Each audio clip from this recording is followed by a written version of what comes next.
welcome to Preach It Girl. It's our first broadcasted episode. Yay! So many of you have probably seen our Facebook group and have been a part of my Instagram, Rodeo Wish, RN, and seen that we really just want to be here to support everybody.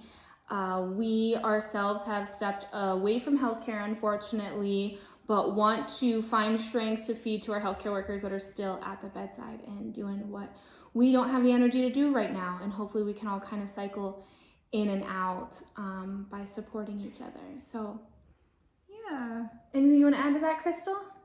I think we're just add on to what she said is we just want to do what we can to make a difference and to be the voice that maybe we wish we had when we were going through our harder times. So we know healthcare is hard. We know that this is not something that people take lightly when they go into it, but we do make a difference. We change lives every day. And so the most important step to doing that and doing that well is to find out who we are on the inside and be able to give that fully to others. So that's why we're here. We want to help with burnout. We want to help you figure out who you are, what your passions are, where you're supposed to be, and just like figure out how to live life. We can tell you all day long, we don't know what all Preach It Girl is going to be about. Yeah, we definitely don't know that. We just know that we're here to support you guys. We knew we wanted to do it, so we just figured let's take the step. So yeah, and it's kind of coming off the piggyback of the support group that I had tried to get going. I was emotionally vulnerable in a place and time that I wasn't a good support for people, but I had a lot of healthy people reach out and want to be a part of it, and were asking, when's your next support group? And I can't make it. And so we figured that maybe just a YouTube or podcast that you could listen to might be enough to help. And if small support groups can break off of this, then power to us for doing it. I mean, after all, we're all in the healthcare field, so we made it this far. We can figure out anything. So on today's first episode, broadcast, whatever you want to call it, of Preach It Girl, woo! We're just going to start kind of by interviewing each other so you guys get a chance to know our backgrounds and kind of where we're coming from. In the future, we hope to do interviews with some of you, maybe group discussions, and broadcast them. We would love to talk to physicians, massage therapists, people out there that are helping everyone heal, whether it's physically from the pandemic or emotionally from burnout. Definitely. We want to have anyone that feels like they have any information, or even I read a quote that said that, you don't have to be the voice of others, pass the mic. And so we just want to pass the mic because everyone's internal struggle and external struggle is different. Every hospital is different. And so all of our thoughts to fixing it is different. And I think the easiest way to do that, other than going straight to administration ourselves, which maybe one day we'll do, is to go to you guys first and see what all you are looking for with your careers in healthcare. Yeah. Just what Crystal said, she's right on the nose with all of it. We really just want to be here for you guys and be the voice and strength that we needed when we were going through our struggle at bedside. So we'll start today by just talking about ourselves. Crystal, do you want to head off and tell us kind of a little bit about your medical background, where you're from, how you landed in Tucson, Arizona? Yeah, of course. So I have been working in healthcare for like over 12 years. I worked in a pharmacy as a pharmacy tech, and then I went to ultrasound school. So I've been a sonographer for over 10 years. I have worked in OB, abdomen, pretty much any field of ultrasound that there is, I've tried to learn or work in. I really love ultrasound and I feel super passionate about it, but my passion with working in a hospital is something that I'm trying to keep on fire, and at this point I do not have it. So that's kind of how me and Ashley started talking about this. I love people and I love caring for people, but I do feel like in order for it to be done well, it needs to be done well. So that is where I'm at as far as burnout. I ended up in Arizona because I was a traveler and I traveled all over, and I just landed here and I love it. I love the mountains. I feel like it's so tranquil. It's like the perfect place to be to figure out just like mental health and mental space for yourself. And the journey that I learned here more than anything is I can give to everyone and everything my entire life, but if I'm not able to feed myself and my own soul through many different ways, including God, I think that I was always going to feel empty. So I want to learn how to fill myself to give to others and teach others how to fill their self to give to others. Wonderful. Well, I think you're starting on your journey. So tell me about you. What brought you to Arizona? Where are you from? Originally from Pittsburgh, Pennsylvania. Go Pens! I went to nursing school and graduated into the ICU at UPMC Mercy in Pittsburgh and worked there for a couple years before I left to go travel. So I've traveled for the last 8 years, been a nurse for coming up on 11 years now. I have been from coast to coast, from Baltimore to California, and Arizona just kept pulling me back. The sunshine, the mountains, the peace, the tranquility, all of it just kept beckoning me to come here. And I really, really enjoyed working as a nurse in Tucson. And so that was a lot of my draw to kind of settle. Before the pandemic in January 2020, I bought my first house and decided to set roots down. And fortunately, I had a settled place to support the community that I love through the pandemic. And after about a year and a half, I reached a point of utter physical and emotional exhaustion to the point that I was incapable of working. And coming out on the other side of that, a lot stronger, a lot more knowledge in my back pocket, and just this will in my heart to make sure that nobody ends up where I ended up, because much like Crystal, I have a true passion for healthcare, and I have a true passion for being a nurse and helping people. And the fact that I allowed myself to get to a point that I couldn't even stand to drive past a hospital is just kind of heartbreaking. So I want to help you guys avoid that place and fill your own cups so that we can all stay strong for all of our patients. So, Crystal, tell us a little bit about how you reached this place of burnout that you're in now. Are you still working at bedside?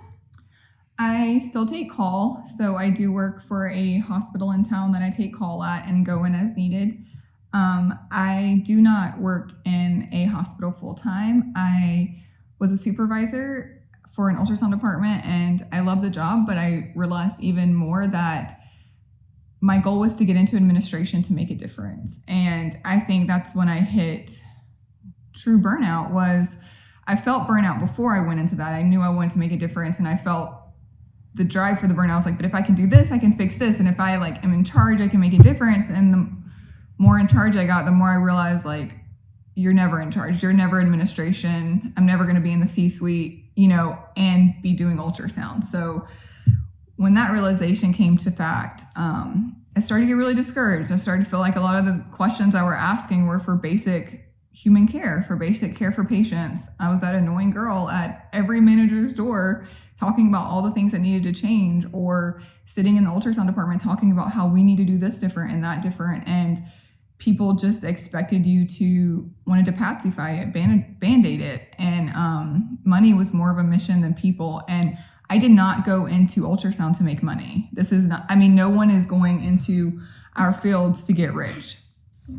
We both know enough about finance to know that if you want to get rich, you do it through investments. We did this through passion for people. So to work for organizations where money is their goal, when our goal is people and we're not getting the right things that we need to care for these people, I just started getting to a place of burnout and just feeling like it was never going to get better. So my goal is hopefully me and Ashley can make that change, make it a good environment, give a good life balance, make the hospital somewhere we want to go so we can, it's our passion. Your passion should bring you happiness and peace.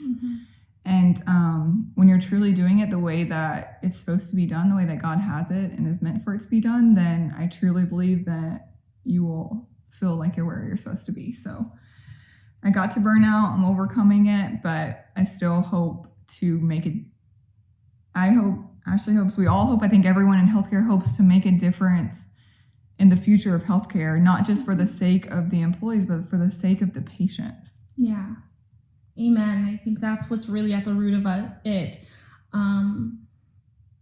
It's just such a difficult journey that we're all kind of going through right now as healthcare workers. And it's really difficult to feel that people don't fully understand what we're going through. And so we want Preach It Girl to be a place not just for women, but for men of all types too, that are in the industry, empaths, teachers, anyone who's just feeling burnt out or needs encouragement, taking care of themselves. You know, we really want this to be a place that reminds you to do that. So that's going to be a continued theme that you hear throughout this YouTube broadcast is, and just throughout Preach It Girl in general, of really getting back to learning what our passions are in life. And obviously we're all meant to be healers. And how do we do that effectively and well for our patients? Yeah. What brought you to burnout? What do you think is your biggest factor or factors? I think I had a couple factors playing against me. Being a travel nurse, I actually didn't really ever take time off. And if I did, it was just to vacation.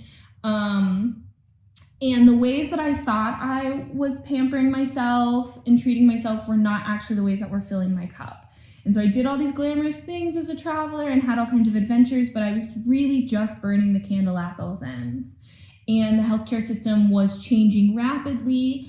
And my views on what I believed health to be and wellness to be, and my frustration with the healthcare system, I think started probably many years ago, just with silly things like the diets offered and the way things are done, just those normal everyday things that we're all kind of annoyed with.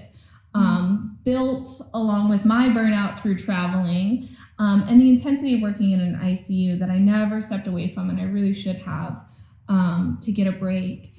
And then COVID hit, and it was beautiful to see everyone come together. I mean, it was one of the most incredible experiences to be a part of, and see everyone just knuckle down and love not only each other as peers, but our patients, and just rally together. And it was one of the most incredible moments of my life to be a part of that. But as all of you know, it was a brave face during a really tough time. And emotionally, a year and a half into COVID, I was done.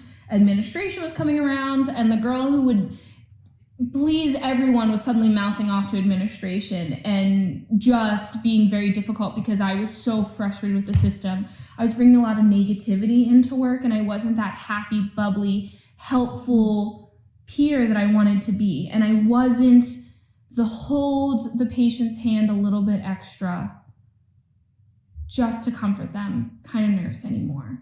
It was gone from me. I was totally drained. And so I made the decision to walk away from bedside for what I thought was just going to be a month, has now turned into 7 months. And at this point, I'm just saying that I'm a retired nurse.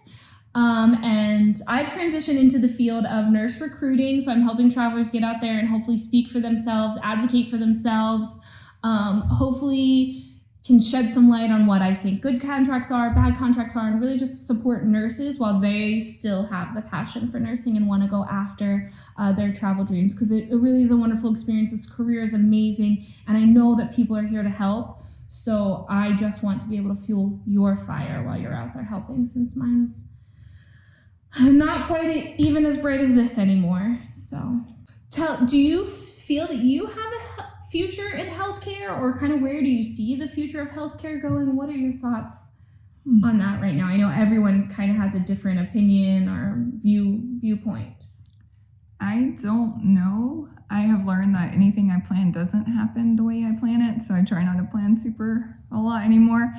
I have accepted a position as a recruiter to work in allied health with other sonographers, and it took a long time for me to get there. Like Ashley said, it was just a path to figure out how I could still be a part of this without being in the hospital. I wasn't ready to not do it at all, but I wasn't ready to go back either. So that's what I plan to do for now. I do plan to take call, and I think that as far as healthcare and my place in healthcare as a recruiter or as anything, I would love to see a healthcare where we all get along at work. I think we don't understand what the other person is doing, and we all carry the weight of feeling like our job is the hardest. Not just from the physicians to radiology to nursing. I mean, everyone we all know what we're going through because we're the only ones doing it, and other people see it differently than it is on the inside. And so with the recruiting, I hope to be more like, hey, like, just be nice today. Like, I'm here for you. I want to support you. If you're struggling or stressed, like, talk to me about it. Like, let's get through it. Let's not put it on other healthcare employees. Let's not put it on other healthcare workers. I noticed that I was doing that. I would be really nice to the patients, but I'm telling you, sometimes other workers, I would just get so annoyed with them, and I'm like, how can they expect me to do 17 million things at once? But it never hit me. They have no idea what I'm doing, and they're doing 17 million things at once, and they can't get their task accomplished until my task is accomplished. And that's just a really hard place to be in for either side. So just to have that awareness, I think, would be what I hope to do as a recruiter. So yeah. Where do you see yourself in the next year or two with healthcare? That's an awesome question. Right now, I can't imagine going back to bedside, but I'm also going through this place of missing it so much. I miss being an ICU nurse, and I miss that adrenaline, and I miss being able to hold the hands of people that are dying and comfort loved ones and those kind of things. So that amber is still within me somewhere, but I don't think it's ready to be utilized yet. And I'm very worrisome of our frontline workers becoming burnout, and then we're going to have a second line of people ready to come in. And I'm not sure, and maybe we are on a second line, maybe we need a third line, but I'm trying to reserve my energy for a time that hopefully I can return to bedside. But as of now, I'm going to kind of silently support from behind the nurses and not so silently support from here, from this platform.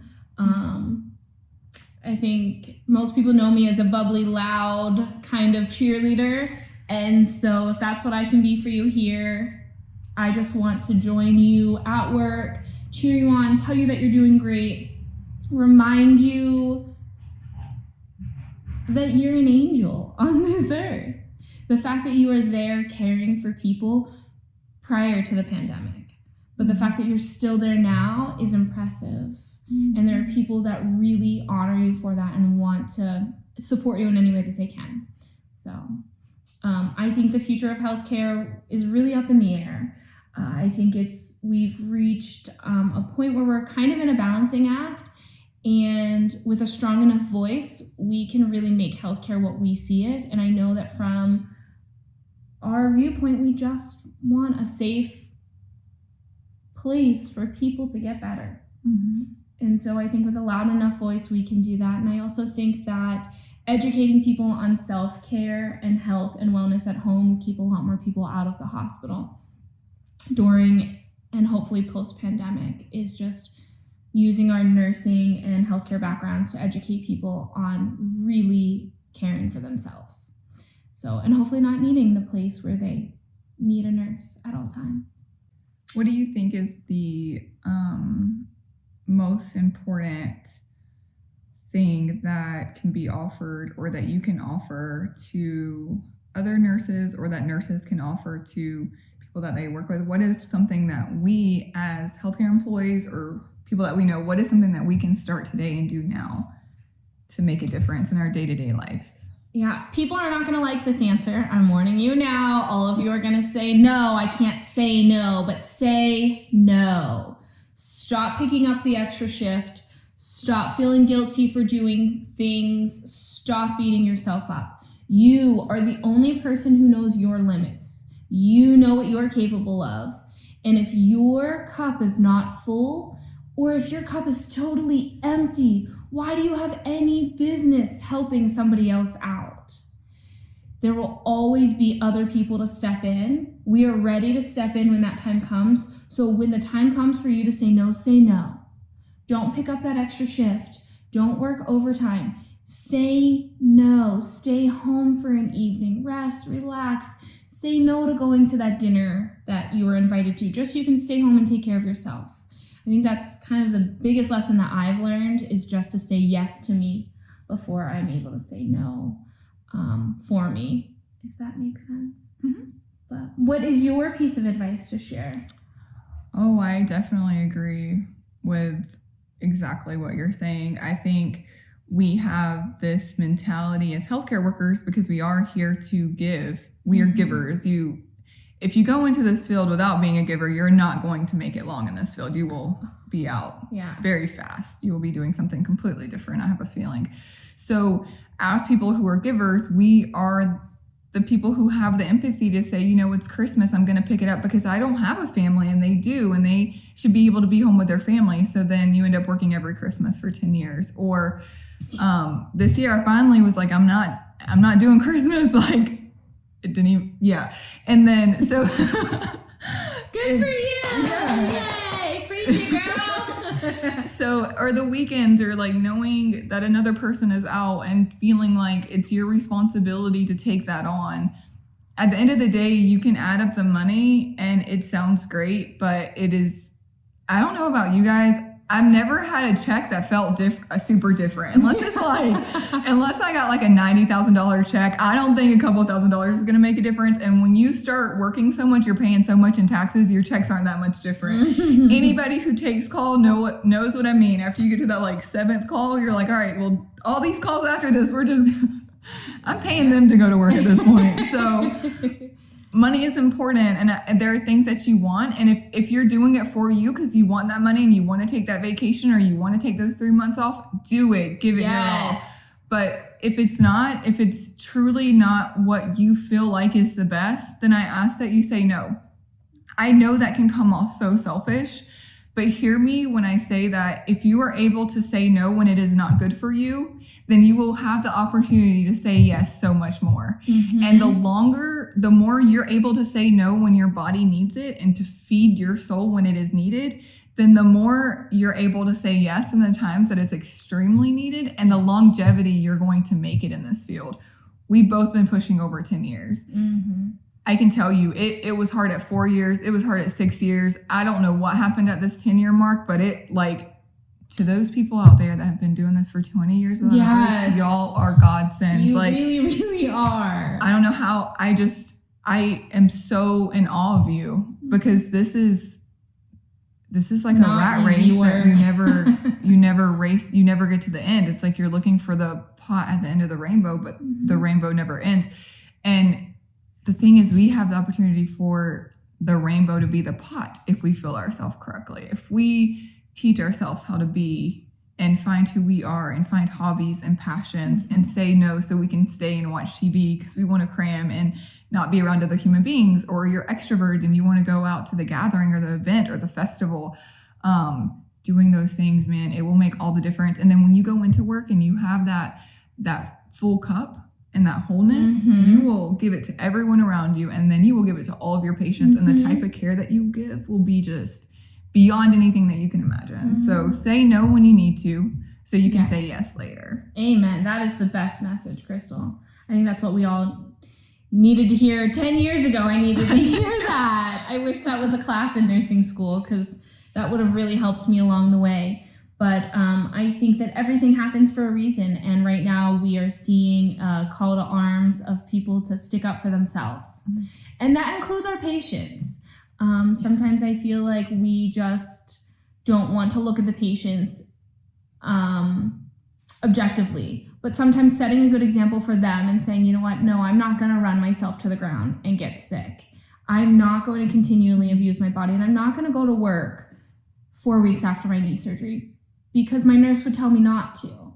And I think maybe something that I've learned and had to figure out on my own the last 6 months was how to be my own caretaker and how to pay attention to what Ashley needed and wanted.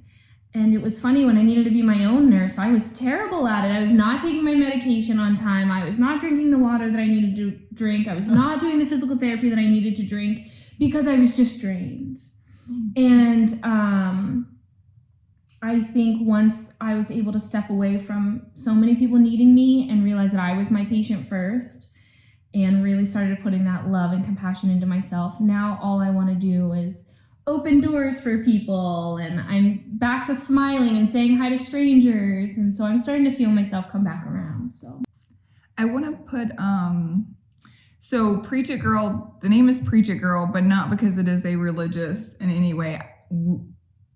I will speak for myself that I have faith in God. So I do want to put a little bit of a twist on this with that, but it does not mean that this is where this is going. We want you to be here, whether you serve the same God I do or differently, or however you fill your cup. Like, we are here. We want to support you in all ways.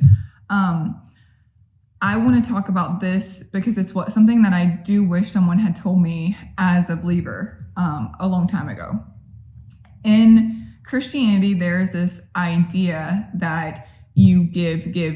Jesus came and he gave, and he did. And I don't know, none of us are Jesus. So Jesus is perfect in every way. And because of his perfection, he is able to do that. We were created in the image of God, but we were not created perfect. So the concept of giving without filling ourselves up with God or whatever we use to do that is not what I personally believe God is teaching us to do. So I know that was a huge reason for me doing things too, is that, well, it's what God would want me to do, like, this is how I can serve. I can give to others. Like, I can pick up those shifts, or I can do this, or I can go and I can do, because it's like what God wants for me. And like, I'm a Christian, and I want to be that person that's doing and caring and all these things for others, because that's what I felt like I was supposed to do as a Christian. And then one day God was like so clear to me that how I'm halfway spreading his mission because I'm not letting him fill me up. And then I got to a point where I was so busy giving that I was neglecting my relationship with God. Yeah, and unfortunately, the saddest thing is I went into healthcare because I felt like it's where God called me to be. And healthcare has been the single biggest pulling factor for me away from my faith in God. And so just because you have faith or whatever your reason is for doing what you do, that reason is beautiful and it is valued. And if you feel in your heart that it's right, then we do want you to do it. But we're also saying that just make sure that it's not what you're doing, it's why you're doing it. And just make sure that your why is correct and that you're full enough to give. Because if you water a plant with an empty jug, you're going to be doing the act of watering all day long, but the plant's never going to get water. So you have to fill the jug up first. You need to fill yourself up first. And as a believer, I feel like that's what God wants for me. And it was a hard lesson to learn. And it's helped me keep that relationship with him. So not only, Amen. So That's so beautiful. I've had, if you know me, you know that I'm into astrology and hippie stuff and natural remedies and holistic therapy and massage therapy and all those kind of off-label ways of sometimes pampering, sometimes healing. And so you've probably heard me talk about the universe and fate. And like Crystal said, this is not a Christian-based broadcast by any means, but we are both very faithful women. Our faiths, I think, rely on the same God, but we found different paths to get there. And I don't think you can be in healthcare without believing that there's something out there and finding that reason that drives you, like Crystal said. And so one of the biggest things that have helped me to heal was finding that relationship with God again, myself. And for me, that's a matter of going fishing, and that's a matter of meditating, and that's a matter of really doing my astrological horoscopes and stuff like that, but really just kind of tuning in with myself and checking to see how I was, and making sure that I was doing things with the right heart, the right intention, that the universe and God has placed on my heart, which has always been kindness and love. And that's why I got into healthcare. And if you know me, you know I'm just kind of always in your face and happy, and that's just the love that's been filled in my heart over the years.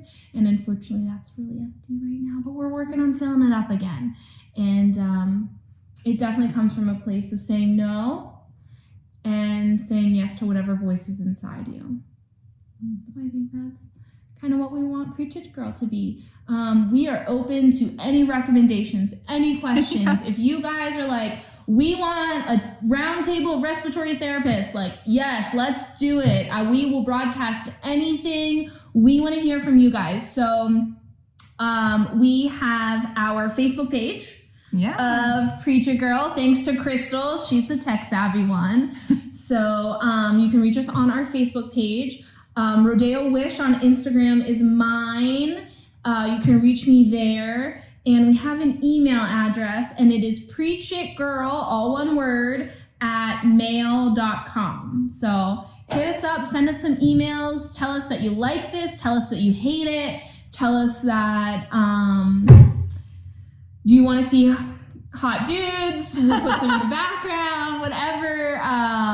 For the guys out there, if you're like, I want some manly stuff, like let us know what you want to see. We'll bring in, we can interview some ER docs. I mean, we really have some great connections in Tucson and actually around the nation. Yeah. So we just want to bring you guys what you need. So hit us up. Twitter. We have a Twitter. Am I forgetting anything? No? Okay. Well, welcome to our journey.